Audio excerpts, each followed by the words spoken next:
विषय हिंदी, कक्षा स्नातक स्नातकोत्तर, वर्ष 2021-2023। कोर्स का शीर्षक हिंदी काव्य भाग 3, उपशीर्षक सगुण भक्ति काव्य की प्रमुख प्रवृत्तियाँ। मैं doctor Rajmuni, associate professor Hindi तथा अन्य भारतीय भाषा विभाग, महात्मा गांधी काशी विद्यापीठ, वाराणसी। आज हम यहाँ पर चर्चा करेंगे भक्ति काल की प्रमुख प्रवृत्तियों की। भक्ति काल की प्रमुख प्रवृत्तियों को पर चर्चा करने से पहले ये जानना जरूरी है कि भक्ति काल को सबसे पहले कितने भागों में बांटा गया। भक्ति काल को सबसे पहले 2 भागों में बांटा गया, निर्गुण काव्य धारा और सगुण काव्य धारा। सगुण काव्य धारा को फिर 2 भागों में बांटा गया, प्रेम मार्गी काव्य राम मार्गी काव्य धारा और कृष्ण भक्ति काव्य धारा। और निर्गुण काव्य धारा को पुनः 2 भागों में विभाजित किया गया, प्रेम मार्गी काव्य धारा या सूफी काव्य धारा या ज्ञान मार्गी काव्य धारा।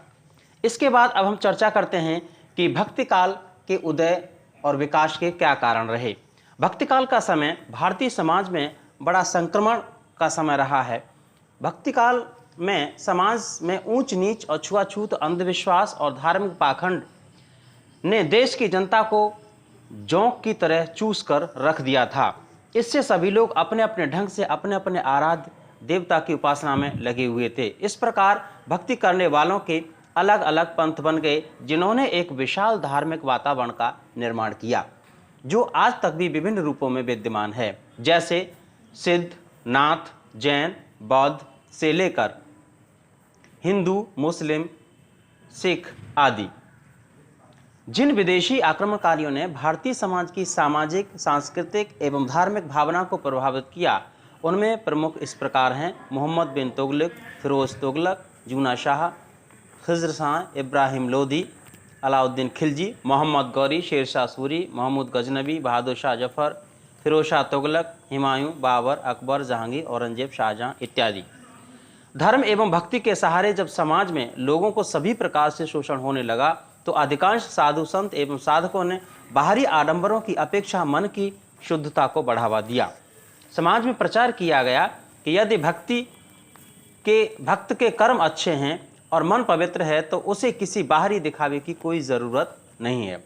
ईश्वर तो अच्छे कर्म करने वालों के साथ रहता है, भले वह किसी भी जाति का क्यों न हो और नितांत निर्धन भी क्यों न हो। गोरखनाथ ने भी इस बात को स्वीकार किया है। वे कहते हैं कि अवधू मन चंगा तो कठौती में गंगा। कबीर ने भी इस बात को माना है। कहते हैं कि पोथी पढ़ पढ़ जगमुआ, पंडित भया न कोई, ढाई आखर प्रेम का, पढ़े सो पंडित होय। आगे कहते हैं कि जाति पाति पूछे नहीं कोई, हरि को भजे सो हरि का होई। तुलसीदास ने भी कहीं ना कहीं इस बात का एहसास किया है और वो कहते हैं कि कर्म प्रधान विश्व कर राखा, जो जस करे सो तस फल चाखा। अब भक्ति के उद्भव के विषय में अगर बात की जाए तो इसमें लोगों में बड़ा मतभेद है कि इसका विकास कैसे हुआ, किस प्रकार हुआ। लेकिन यह सच बात है कि यह एक स्वाभाविक प्रक्रिया है जो किसी के भी हृदय में जन्म ले सकती है। जिस व्यक्ति या परिवेश एवं सोच जैसी होती है, उसी रूप में वह अज्ञात शक्ति की आराधना करता है। या इस प्रकार समझ सकते हैं कि जो व्यक्ति जिस परंपरा या रीति रिवाज से जुड़ा होता है, वह उसी का अनुसरण करता है और उनमें से कुछ को आगे की पीढ़ी को हस्तांतरण करता रहता है। सबसे पहले जानना जरूरी हो जाता है कि भक्ति का उद्भव कहाँ से हुआ। इसके विषय में अधिकांश विद्वानों का मानना है कि भक्ति का उद्भव वेदों से हुआ। वेदों में भक्ति के सगुण निर्गुण रूपों का उल्लेख किया गया है। हिंदू परंपरा के अनुसार 4 वेद जो माने गए हैं। लेकिन अब ध्यान देंगे कि नवदा भक्ति को भी वेदों में माना गया है। वास्तव में नवदा भक्ति श्रीमद् भागवत से विस्तार पाती है। इस भक्ति के अंतर्गत श्रवण, कीर्तन, स्मरण, अर्चन, वंदन, हास्य, साख्य, आत्मनिवेदन इत्यादि 9 प्रकार के भाव आते हैं। कोई समय रहा हो, भक्ति वहाँ किसी न किसी रूप में विद्यमान रही। कहीं ईश्वर देवी देवताओं के रूप में, कहीं सगुण साकार के रूप में, कहीं निर्गुण निराकार ईश्वर के रूप में। इसी के साथ साथ भक्ति की धारा भी अलग अलग जगह में अलग अलग रूप से उपजी। दक्षिण में जितने भी आलवार संत हुए, उनकी भक्ति विष्णु के अवतार की साधना की ओर संकेत करती है। जितने भी अवतार साधक हुए, उनकी धार्मिक कृतियों को वेद शास्त्र के समान पवित्र एवं सम्मान प्राप्त है। रामानुजाचार्य, रामानंद, माधवाचार्य, विष्णु स्वामी, निम्बाचार्य, वल्लभाचार्य आदि संतों ने अपने अपने शिष्यों की मदद से वैष्णव भक्ति को स्थापना की उन्होंने लोगों को लोक भाषा में धार्मिक उपदेश दिए। इन्हीं धर्म गुरुओं ने अद्वैतवाद, द्वैतवाद, विशिष्ट अद्वैतवाद, शुद्धाद्वैतवाद आदि दर्शनों की नींव रखी, जो आज विभिन्न क्षेत्रों में विद्यमान है। इन्हीं दर्शन के कारण भक्ति के अनेक स्वरूपों का जन्म हुआ। भक्ति की दो प्रमुख शाखाओं सगुण एवं निर्गुण, दोनों में से निर्गुण शाखा के संत कवियों ने लोक भाषा में लोगों को जो उपदेश दिए, उसमें मूर्ति पूजा, बाह्य आडंबर, कर्मकांड, अवतारवाद, वेद पुराण आदि का सीधा विरोध किया गया है। इनकी भक्ति में मानव के लिए कर्म को प्रमुख स्थान दिया गया है। ये निर्गुण संत कबीरदास, नानकदास, दादूदास, दयालदास, पीपादास, रविदास आदि थे। कुंभनदास के विषय में भी माना जाता है कि इनकी किसी पद को किसी गायक ने अकबर को सुनाया। अकबर सभी धर्मों का सम्मान करता था, इसीलिए उस पद को रचने वाले संत को अपने दरबार में बुलाया। कुंभनदास न चाहते हुए बेमन से गए, क्योंकि इन लोगों को राज दरबार के सुख साधनों और राजनीति से कोई लगाव ही नहीं था। अकबर के दरबार में इन्होंने अपने मनोभाव को इस प्रकार गाकर प्रकट किया। संतन को कहा सीकरी सो काम, आवत जात पनहिया फाटे बिसर गयो हरिनाम। जाको देखे दुख लागे ताको करण परी प्रणाम। कुंभनदास लाल गिरधर मेरी यह सब झूठो धाम। पैसल पाट नाम के लेखक ने मुगलों के शासनकाल के विषय में अपने विचार इस प्रकार रखे हैं कि उस समय समाज में श्रमिक, नौकर और दुकानदार तीन वर्ग थे। ये सभी अपनी इच्छानुसार कोई भी कार्य नहीं कर सकते थे। तुलसी ने अपनी कवितावली में इसी प्रकार के घोर निराशाजनक वातावरण का उल्लेख किया है। कहते हैं, खेती न किसान को, भिखारी को न भीख बले, बनिक को बनिज, न चाकर को न चाकरी। अब भक्तिकाल के संबंध में कुछ विद्वानों की राय को देखें तो डॉक्टर सत्येंद्र कहते हैं कि भक्ति द्राविण उपजी लाए रामानंद, कि भक्ति का जो उद्भव है वो द्रविड़ में हुआ। दिनकर कहते हैं कि उत्तर भारत में जब वैष्णव भक्तों का जमाना आया, उसके पहले ही दक्षिण के आलवार संतों में भक्ति का बहुत कुछ विकास हो चुका था और वहीं से भक्ति की लहर उत्तर भारत में पहुंची। यह भी ध्यान देने की बात है कि आरंभ में भक्ति को प्रमुखता देने वाले रामानुजाचार्य, माधवाचार्य, निम्बार्काचार्य और वल्लभाचार्य आदि सभी महात्मा दक्षिण में ही जन्मे। उत्तर में मीरा का जन्म हुआ, उसके बहुत पहले दक्षिण में आंदाल नाम की प्रसिद्ध भक्ति हो चुकी थी, जो कृष्ण को अपना पति मानती थी। शुक्ल कहते हैं कि अपने पौरुष से हताचाती के लिए उस समय भक्ति के अलावा कोई रास्ता नहीं था। डॉक्टर हजारी प्रसाद कहते हैं कि यह बात बड़ी हास्यास्पद लगती है कि मुसलमान लोग उत्तर भारत के मंदिर तोड़ रहे थे, तो उसी समय दक्षिण भारत में भक्त लोगों ने भगवान की शरण ली। मुसलमानों के अत्याचार के कारण यदि भक्ति को उमड़ना था तो सबसे पहले सिंध में, उत्तर में और बाद में दक्षिण में उमड़ती, लेकिन ऐसा नहीं हुआ। गुलाब राय कहते हैं कि मनोवैज्ञानिक तथ्य के अनुसार हार में दो बातें होती हैं, या तो व्यक्ति अपनी आध्यात्मिक श्रेष्ठता दिखाता है या फिर भोग विलास में डूबकर उसको भूल जाना चाहता है। लेकिन भक्ति काल में लोगों में पहली विशेषता मिली, आध्यात्मिक श्रेष्ठता में डूबना। रामानंद ने राम की आराधना की, वल्लभाचार्य ने कृष्ण की। बौद्ध धर्म सिद्ध संतों, जैन एवं नाथ संतों के भक्ति संप्रदाय में कोई किसी प्रकार का भेदभाव नहीं। हजारी प्रसाद कहते हैं, कुछ विद्वानों ने इस भक्ति आंदोलन को हारी हुई हिंदू जाति की असहाय चित्तवृत्ति की प्रतिक्रिया के रूप में बताया है। यह ठीक नहीं है। प्रतिक्रिया तो जातिगत कठोरता और धर्म का संकीर्णता के रूप में प्रकट हुई। अतः स्पष्ट है कि इन्हीं सामाजिक, धार्मिक, राजनीतिक एवं सांस्कृतिक परिस्थितियों के कारण भक्ति काल का उद्भव और विकास हुआ। इतना ही नहीं, तत्कालीन बिखरे हुए समाज को जोड़ने का कार्य उसी भक्ति काव्य द्वारा संपन्न हुआ, जो जाति, धर्म और संप्रदाय पंथ से ऊपर उठकर समस्त विश्व के कल्याण की भावना से ओतप्रोत रहा। इसीलिए भक्ति काल की जितनी प्रासंगिकता उस समय थी, उससे भी कहीं आज भी है। इतना ही नहीं, भक्तिकालीन साहित्य सदैव लोगों के मानस का हंस बनकर हिंदी साहित्य में स्वच्छंद रूप से विचरण कर रहा है। भक्तिकाल की सामान्य प्रवृत्तियों की अगर बात की जाए तो प्रत्येक काल के कवियों की कविता की कुछ न कुछ विशेषताएं होती हैं, जिनके आधार पर उसकी एक पहचान बनती है। ठीक उसी तरह भक्तिकाल का समय 14वीं शताब्दी से 17वीं शताब्दी तक माना जाता है। इस समय सीमा के बीच में जितना साहित्य रचा गया वह सब भक्ति साहित्य के अंतर्गत स्वीकार किया जाता है। भक्तिकालीन साहित्य के विभाजन को अभी बताया है कि सगुण भक्ति काव्य और निर्गुण भक्ति काव्य। ज्ञान मार्गी काव्यधारा के प्रमुख कवि हैं रामानुजाचार्य के शिष्य रामानंद, रामानंद के शिष्य कबीर, पीपा, नानक, रविदास आदि। रविदास की शिष्या मीराबाई, जम्बन दास के बिश्नोई संप्रदाय की स्थापना की। सिंगा दादू दयाल, लालदास, संत गाडगे, मलुकदास, सुंदरदास, रज्जबदास आदि धर्मदास कबीर के शिष्य थे। भक्ति काल की कुछ ऐसी प्रवृत्तियां हैं, इन सभी में किसी न किसी रूप में अवश्य विद्यमान रहती हैं। पूरे भक्तिकालीन काव्य का निर्माण प्रदूषित सामाजिक, राजनीतिक, धार्मिक एवं सांस्कृतिक परिस्थितियों में हुआ। भक्ति काल की सामान्य प्रवृत्तियों का निर्धारण निम्नांकित बिंदुओं के आधार पर किया जा सकता है। सबसे पहला, भक्ति के विविध स्वरूप। भक्ति काल की रचनाओं में भक्ति के अनेक स्वरूप दिखाई देते हैं। ज्ञान परक भक्ति ज्ञान मार्ग की शाखा में, प्रेम परक भक्ति प्रेम मार्ग की शाखा में, राम और कृष्ण से संबंधित भक्ति राम काव्यधारा में और कृष्ण काव्यधारा में। लेकिन इन सभी प्रकार की साधना पद्धति में भक्त का मूल रूप एक ही है। सभी भक्तों का उद्देश्य है केवल ईश्वर को प्राप्त करना। चाहे रीति अलग अलग हो, परंतु मंजिल एक है। सभी भक्त कवियों ने स्वीकार किया है कि बिना भक्ति के ईश्वर की कल्पना करना व्यर्थ है। कबीर के अनुसार बिना भक्ति के ज्ञान और बिना ज्ञान के ईश्वर को पाना असंभव है। तभी तो वो कहते हैं कि हर भक्ति जाने बिना बूढ़ मुआ संसार। जैसी का भी मानना है कि यदि ईश्वर को प्राप्त करना है तो प्रेम मार्ग अपनाना होगा। इसीलिए जायसी ने सूफी परंपरा के अनुसार आधार पर ईश्वर को पत्नी के रूप में स्वीकार किया है, जिसको प्राप्त करने के लिए अनेक साधना पद्धतियों का सहारा लिया जाता है। उसे इस भांति से रास्ते में अनेक कष्टों को झेलना पड़ता है। जायसी का प्रसिद्ध ग्रंथ पद्मावत है। सूर और तुलसी ने अपने अपने आराध्य को अपने अपने तरीके से प्राप्त करने का प्रयास किया है।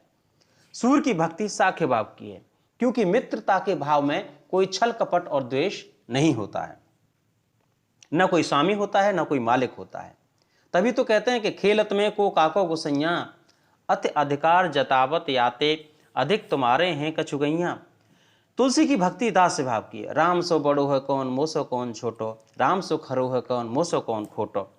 सहजोबाई भी मानते हैं कि बिना भक्ति के संसार के सभी कर्मकांड बेकार हैं। बिना भक्ति थोते सभी जोग यज्ञ आचार। अब गुरु की बात की जाए, गुरु के महत्व के विषय में, तो भक्ति काल में जितने भी संत कवि हुए उन सभी ने मानव जीवन में गुरु के महत्व को स्वीकार किया है। भक्त कवियों ने कहा है कि बिना गुरु के मनुष्य को अपने जीवन में कुछ भी प्राप्त नहीं हो सकता है। कबीर ने तो गुरु और ईश्वर दोनों में गुरु को प्रथम स्थान पर रखा है। अर्थात ईश्वर को अगर प्राप्त करना है तो भक्त को रास्ता दिखाने का काम गुरु ही करता है, दूसरा कोई नहीं।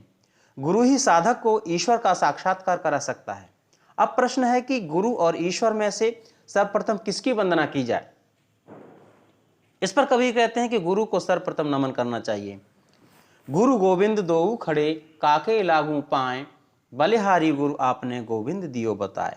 इतना ही नहीं, कबीर कहते हैं कि वही गुरु शिष्य का उद्धार कर सकता है जो परम ज्ञानी हो और अपने पराई की भावना से रहित हो, जिसके अंदर कोई छल कपट न हो। अन्यथा यदि गुरु ही यदि कुमार्गी है तो शिष्य भी भवसागर में आसानी से डुबो देगा। जाका गुरु भी अंधला चेला खरा निरंद, अंधे अंधा ठेलिया दोनों को पड़ंत। एक कहावत भी है कि जैसा गुरु वैसा ही चेला, हो नरक में ठेलम ठेला। जायसी भी इस बात को अनुभव करते हैं कि बिना गुरु के संसार का कोई महत्व नहीं है। गुरु सुवा हरि पंथ दिखावा, बिन गुरु जगत को निर्गुण पावा। तुलसी भी इसी बात से सहमत हैं। बंदो गुरुपद कंज, कृपा सिंधु नर रूप हरे, बंदो गुरुपद पदुम परागा। सूरदास कहते हैं कि बिना गुरु के संसार में चारों ओर अंधेरा ही अंधेरा है। ईश्वर के नाम का महत्व। भक्ति काल के सगुण एवं दोनों कवियों ने अपने अपनी रुचि के अनुसार ईश्वर के नाम के महत्व को स्वीकार किया है। सगुण एवं निर्गुण दोनों के उपासक कवियों के काव्य में भजन, कीर्तन एवं भावात्मक लगाव कुछ एक बातें लगभग सभी में देखने को मिलती हैं। कबीर कहते हैं कि संसार को चलाने वाला ईश्वर एक ही है, दो नहीं हो सकते। मेरा साहब एक है, दूजा कहा न जाए, साहिब दूजा सो कहूँ, साहिब खरा रसाए। जैसी कहते हैं कि ईश्वर एक है, उसे प्रेम के द्वारा ही प्राप्त किया जा सकता है। तभी तो कहते हैं कि सुमिरें आदि एक करतारू, जेह जीव दीन कीन संसारू। तुलसी कहते हैं कि सगुण और निर्गुण दोनों एक ही ब्रह्म के रूप हैं। कहते हैं कि अगुण सगुण दुई ब्रह्म स्वरूपा, अकथ अगाध अनाद अनूपा। अन्य स्थान पर भी तुलसी ने कहा है कि जो ईश्वर है वह एक ही है, उसको अलग अलग नहीं देखा जा सकता है। मन की पवित्रता, ईश्वर को प्राप्त करने के लिए मन का पवित्र होना बहुत जरूरी है। अब सबसे बड़ी बात है कि मन कैसे पवित्र हो। घमंड, जिसे अहंकार कहते हैं, क्रोध, लोभ, काम, वासना इत्यादि विकार, जितने भी विकार हैं, ये सब मन को मलिन कर देते हैं, दूषित कर देते हैं। इस अधूरी भक्ति से कभी मनुष्य का जीवन सुखी नहीं रह सकता है। सभी संत कवियों ने अहंकार का खुलकर विरोध किया है। कबीर के अनुसार साधक के हृदय में अहंकार एवं ईश्वर दोनों एक साथ नहीं रह सकते हैं। और बात भी सच है कि एक म्यान में दो तलवारें नहीं रह सकती। एक बार में मन में व्यक्ति के एक प्रकार के ही विचार चलते हैं, चाहे वो नकारात्मक हों चाहे वो सकारात्मक हों। अर्थात जिस समय हृदय में अहंकार रहता है वहाँ ईश्वर का निवास नहीं हो सकता है, लेकिन जब हृदय में ईश्वर का निवास होता है तो वहाँ अहंकार हो ही नहीं सकता है। तभी तो निर्गुण कवियों ने कहा है कि जब मैं था तब हरि नहीं, अब हरि है मैं ना है, सब अंधियारा मिट गया जब दीपक देखा माँ है। दूसरे स्थान पर भी कहते हैं कि जब मैं था तब गुरु नहीं, अब गुरु हैं हम ना हैं, प्रेम गली अतिशा करी जा में दो न समा। सच बात है जो अभी कहा था कि प्रेम एक बार में एक ही व्यक्ति से किया जा सकता है और जो निश्चल और निष्कपट भी होना चाहिए। सूरदास भी अपने ईश्वर से विनय करते हैं कि प्रभु, अब तक मैंने जितने भी पाप किए, जितनी भी गलतियां की, अब नहीं करूंगा। अब बस मैं सब प्रकार अहंकार छोड़ करके आपकी शरण में आया हूं, इस बार मेरी रक्षा कीजिए। कहते हैं कि अब के राख लेहु भगवान, हो अनाथ बैठो द्रुम डरिया, पारिद सादे बाण। हे प्रभु, मैं अब आपको छोड़कर अब कहीं नहीं जाऊंगा, मेरा मन आपके चरणों में रम गया है। कहते हैं कि मेरो मन अनंत कहाँ सुख पावे, जैसे उड़ जहाज को पंछी फिर जहाज पे आवे। तुलसी भी कहते हैं कि हे प्रभु, मैंने अहंकार वश जो अपना जीवन नष्ट किया है, लेकिन आगे ऐसी गलती कभी नहीं करूंगा।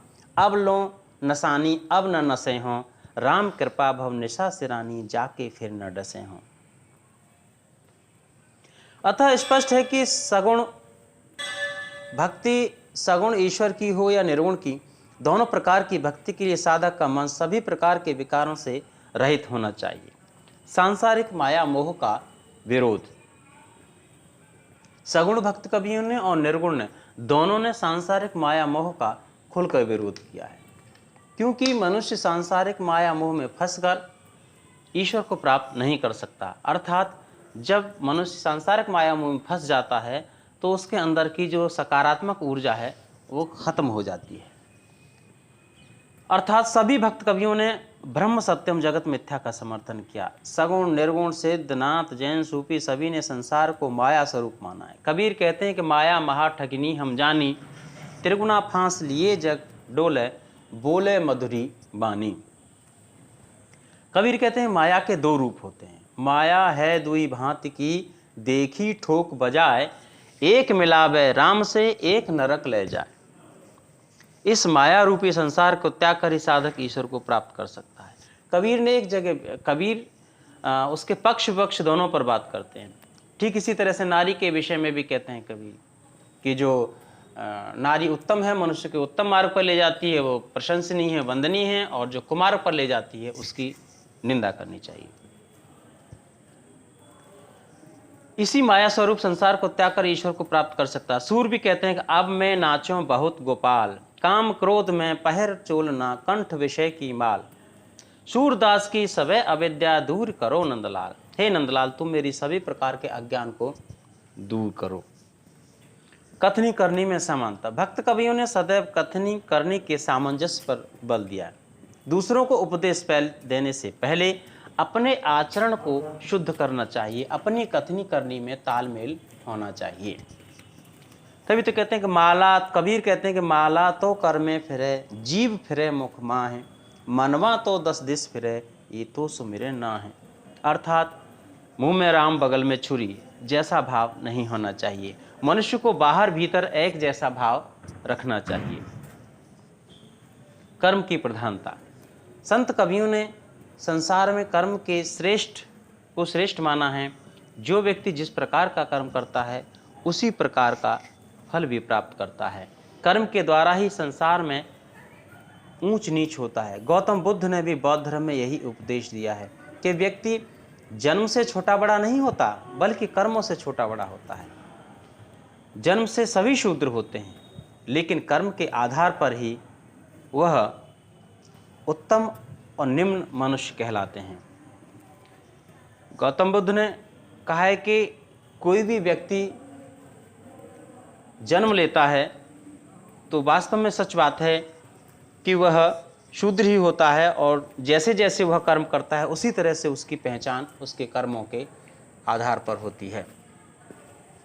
और गौतम बुद्ध ने एक बहुत अच्छी बात कही है। उन्होंने कहा है कि इस संसार में जितने भी मनुष्य हैं वह जब पैदा होते हैं तो स्वतंत्र रूप से पैदा होते हैं, लेकिन पैदा होते ही धर्म और जाति की जंजीरों से जकड़ दिए जाते हैं। ये जंजीरें ऐसी होती हैं जो आसानी से दिखाई नहीं देती हैं।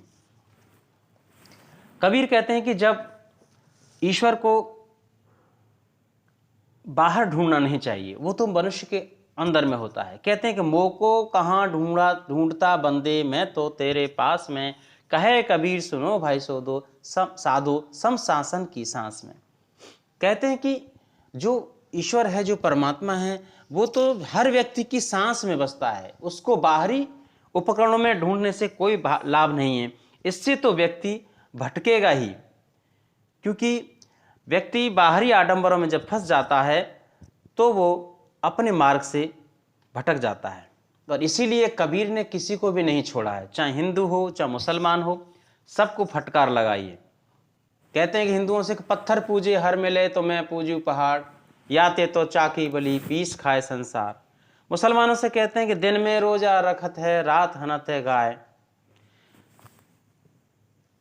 यह तो है ताते तो दिन में रोजा रखत है, रात हनत है गाय।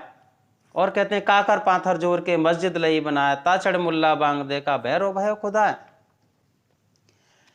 रहस्यवादी चिंतन भी भक्तिकाल की एक प्रमुख विशेषता रही है। कहते हैं कि जो ईश्वर है, ईश्वर का अंश है, वह मनुष्य है।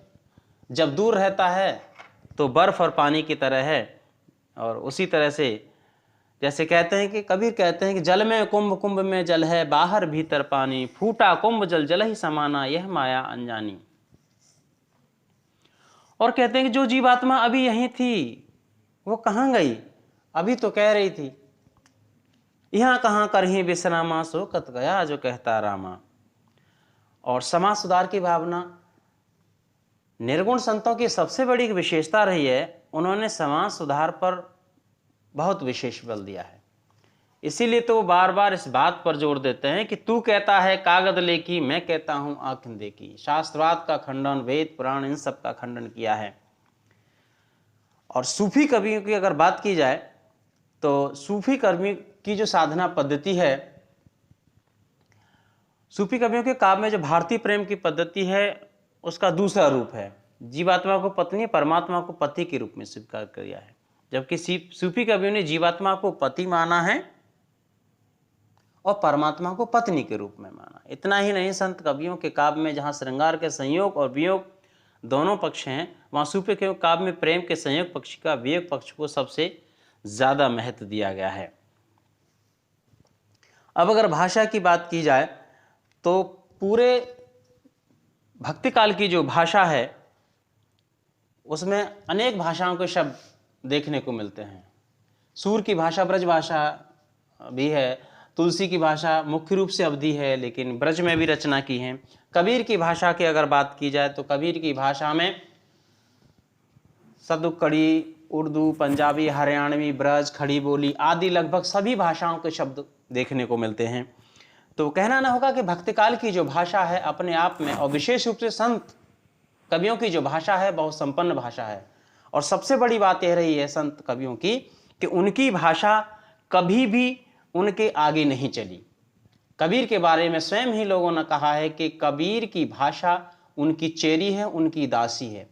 कबीर जैसे चाहते हैं, जब चाहते हैं, जहां चाहते हैं अपनी बात कह देते हैं। उसके लिए उन्हें किसी व्याकरण के नियमों की जरूरत नहीं पड़ती, क्योंकि निर्गुण संत कवियों का जो सबसे पहला जो उद्देश्य था वो था समाज में सुधार करना, और इसके लिए उन्हें किसी बंधी बंधाई रीति और शास्त्र की जरूरत नहीं थी।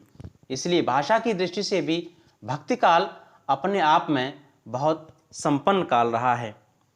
निर्गुण संत कवियों हों चाहे सगुण संत कवि, दोनों ही की भाषा अपने आप में बहुत व्यावहारिक और सहज रही है, जो कि आम जीवन से संबंधित रही है, क्योंकि वह आम जनता के बीच में अपनी बात बेधड़क कहते हैं। धन्यवाद।